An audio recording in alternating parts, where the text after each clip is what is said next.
Okay, so today I thought I would do something slightly different. I'm in the process of setting up my new setup. I've literally just got this new microphone now, and it's not even fucking plugged in. I know I'm using the audio from the camera. I've got a load of shit all over the floor. I'm setting up lighting. So this isn't going to be the setup. I've literally just today been hauling a load of shit back and forth. So I thought what I would do today is go through my record collection. It's not a very big one actually. It's maybe at the moment like 20 or 25. But yeah, I thought it might be something that you guys might find interesting, and I thought it might be fun to talk about the records I have and why I have them. So the most recent one is this. This is Clipping's Visions of Bodies Being Burned. My favourite album of 2020. There's these like Polaroid inserts. It comes in this like fluorescent orange packaging as well. Front is the exact same as the back. Super simple, but I literally just finished playing this album on my record player. It sounds fucking amazing. I did think that the intro track was gonna blow up my speakers. If you've heard it, it's like but yeah, this shit's fun. If you haven't heard this album, fucking get it, especially it's around Halloween. I don't know if this is going up before or after Halloween, but listen to this fucking album. This isn't in any order actually, this is just the order I have them stacked up in the corner of my room right now.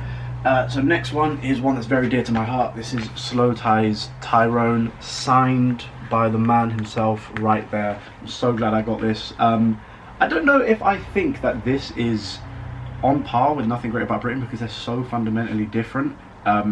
But this shit, I remember when this came out, I was just like rinsing it so many times over and over because it's only like 35 minutes. I love how it's split side 1 and side 2, all the crazy bangers at the front, all the emotional, more introspective tracks on the back end. Yeah, this is still, we're getting towards the end of the year, this is still one of my most played albums of the year, one of my favourite albums of the year as well. Yeah, again, this shit, fucking fire. Next one isn't actually an album, it's an EP that I got last week, and it is Melissa by Twigs. This shit is fucking beautiful. I actually think the back is like just a work of fucking art. I think this should be the back cover. But I genuinely think that Melissa is Twigs's best project, like including LP, was it LP1? Yeah, LP1 and Magdalene and EP1 and 2. This shit is amazing. It's 5 tracks. It's like how I imagine this artwork is just fucking amazing. Like look at it.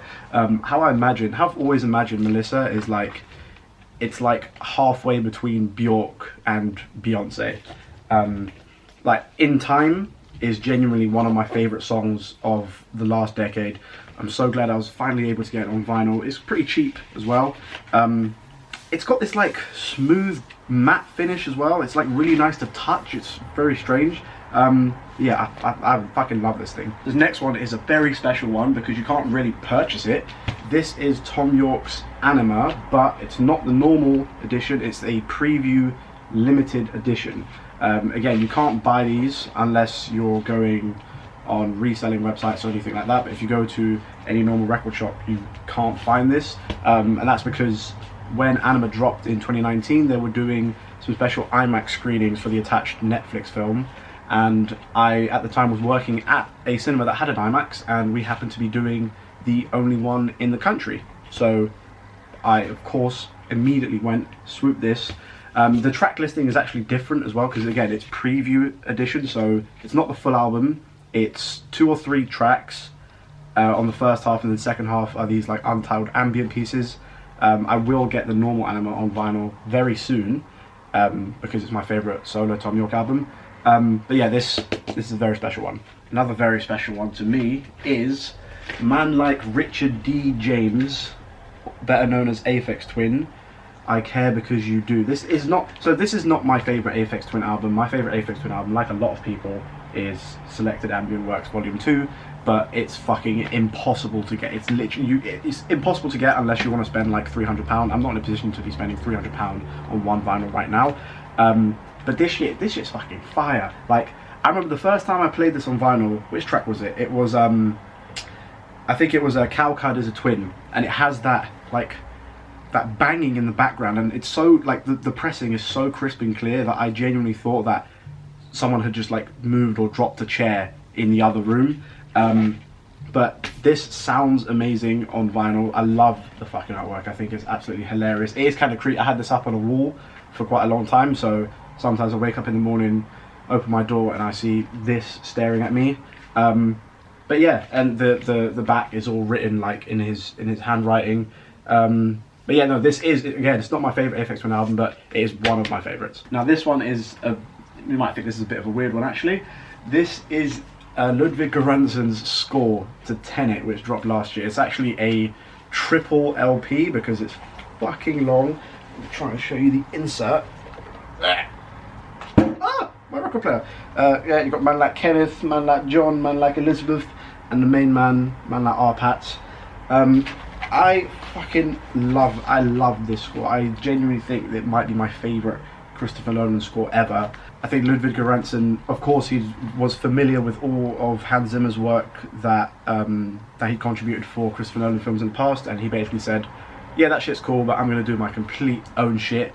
And it's a very loud, it's a very loud score.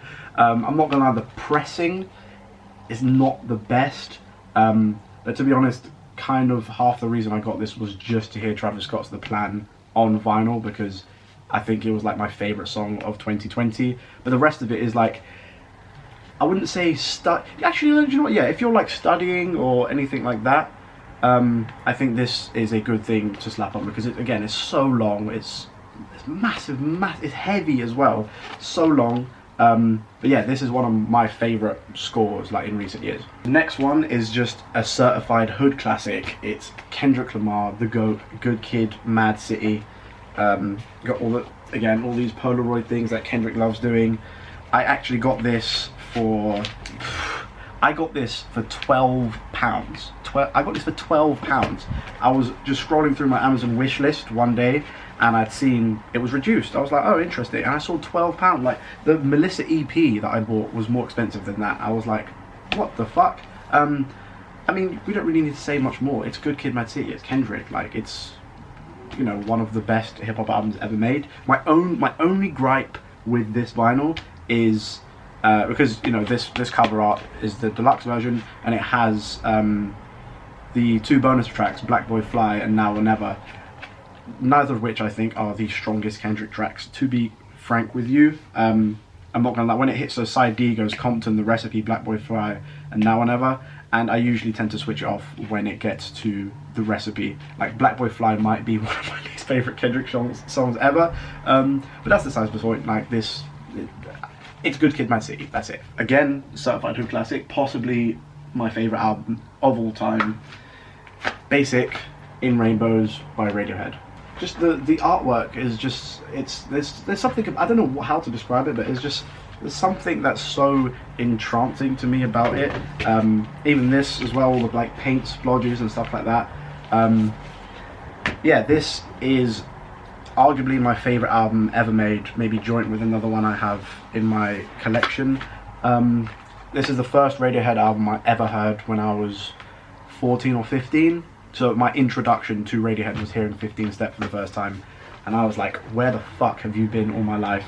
Then I got to Weird Fishes, and Weird Fishes became my favourite song ever made, and it's remained that way pretty much since the first time I heard it. Again, like Good Kid, Mad City, it's in rainbows. It's in rainbows. Yeah, Pusha T Daytona. This shit is... This is one of those albums that just ages like fucking fine wine. The artwork I know is hella controversial, but I love it. I love this artwork. Inside you get just some credits, and that's pretty much it. Again, I got this pretty cheap. I think I got it for about 14 or 15 quid. What I like, a lot of vinyls now don't come with the plastic inserts, and I'm really glad that this one does. In terms of Kanye's Wyoming series, I don't know why, even though this isn't my favourite, like, to me Kids See Ghosts is, this was the one I wanted on vinyl first, just because of those fucking beats, the low fucking sub basses. This shit is like, I think this is one of those albums that's just like, it's timeless, it's fucking timeless, it's beautiful. Next up is the man himself, Peggy, JPEGMAFIA, All My Heroes Are Cornballs. I didn't get this until a year after it dropped, and obviously this artwork is the Bandcamp slash physical version, which, you know, I'm not gonna lie, I think I do prefer the original artwork, but I still think that this one's pretty cool. What I also love is that you get every single lyric.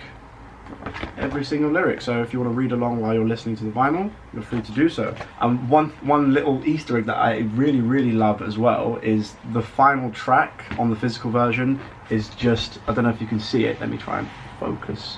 Let me be. It's just that little emoji, which I think is fucking hilarious. This was one of my favourite albums of 2019. I had the privilege of seeing him live a few months after this dropped, and that shit was next level.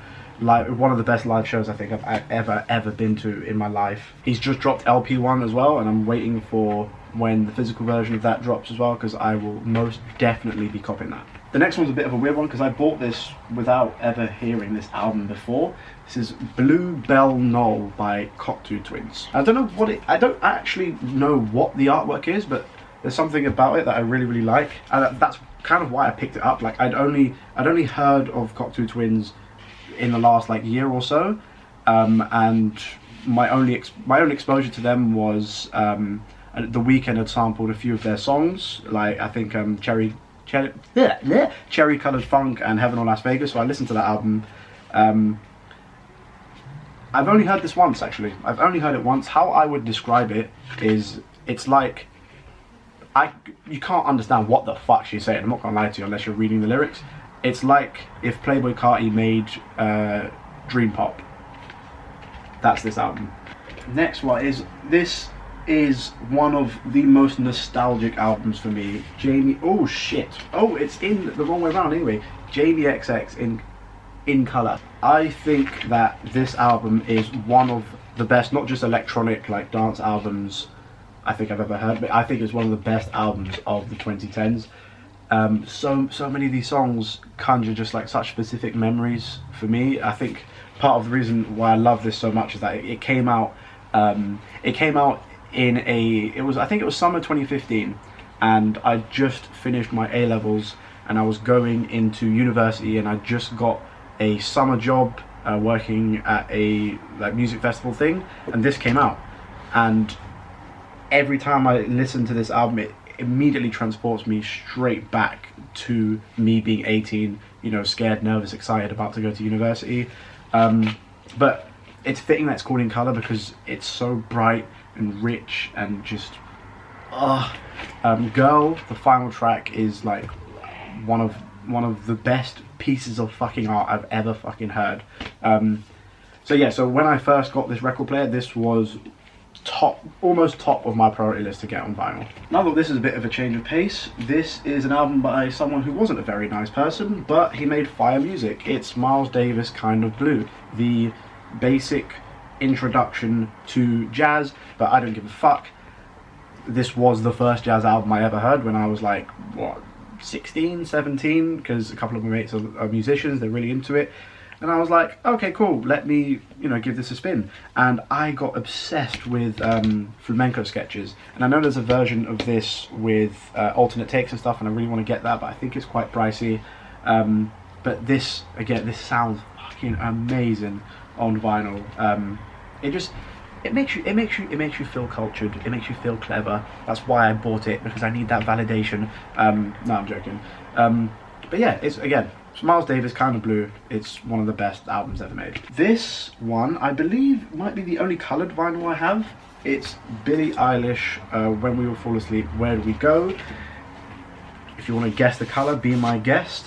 It is a kind of like creamy yellow one. It looks really nice. It looks very nice. Unfortunately, I got a dodgy pressing, so quite disappointed about that.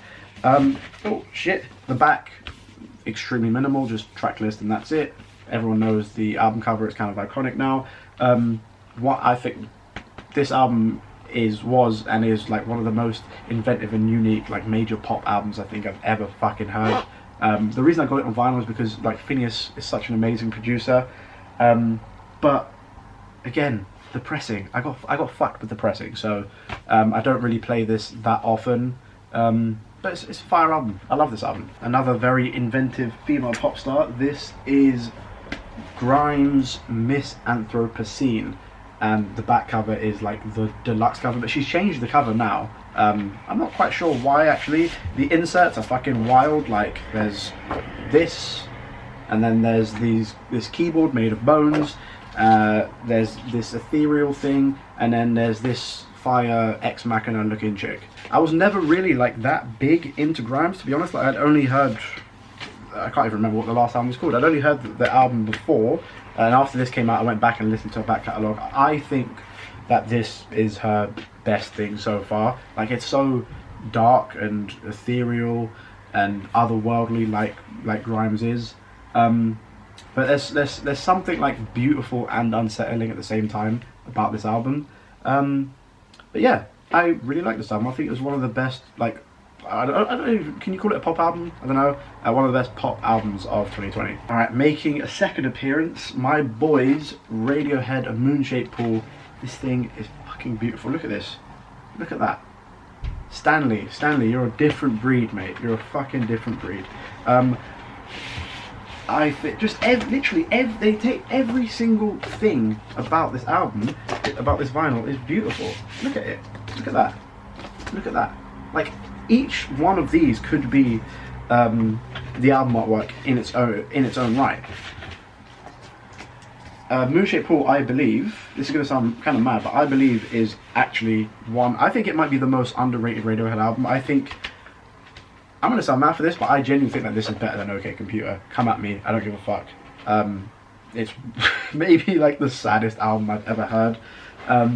But it's so beautiful. Like there's a few albums that you listen to and the first word that comes to my head is beautiful. This is one of those albums, and thankfully I got a good pressing. It sounds fucking amazing on vinyl. Yeah, Radiohead, they're my favourite band of all time, so yeah, Moon-Shaped Pool. This one, I think, might be the biggest bargain I ever got. This is my guy, James Blake, Assume Form. I will assume form. James Blake, Assume Form. If you go and look for this now, it's, I think, like £30 to £35. I walked into H&V Christmas 2019 and it was on sale for $9.99. I didn't even have a record player back then, but I was like, how can I not get this? This is my favourite James Blake album.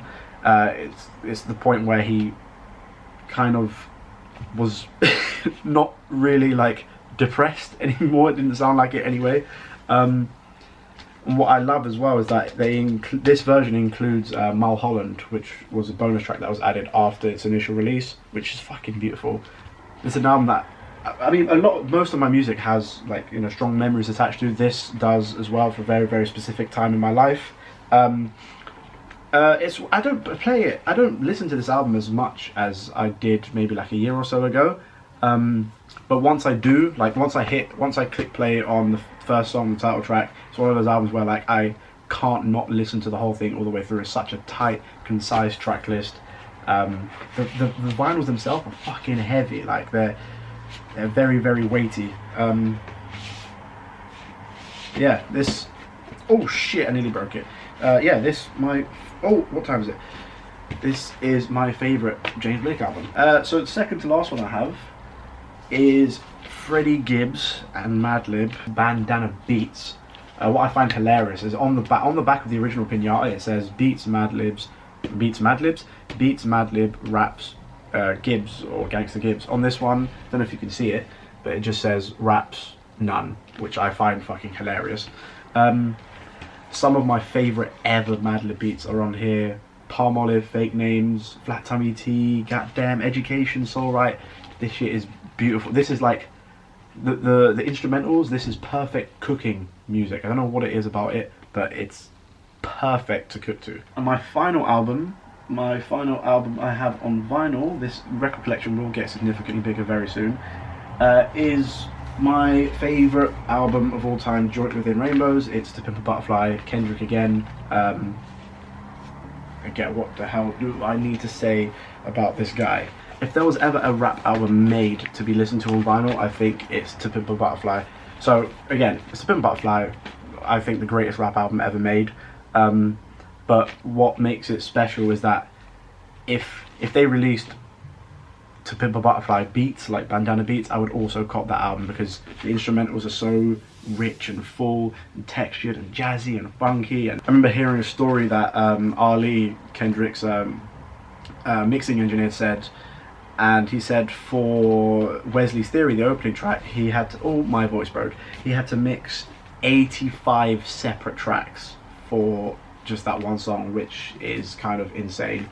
But yeah, this shit is, it's the Pimp a Butterfly. It's the Pimp a Butterfly. But yeah, that's my tiny little collection that I have so far, which again will get significantly bigger very soon.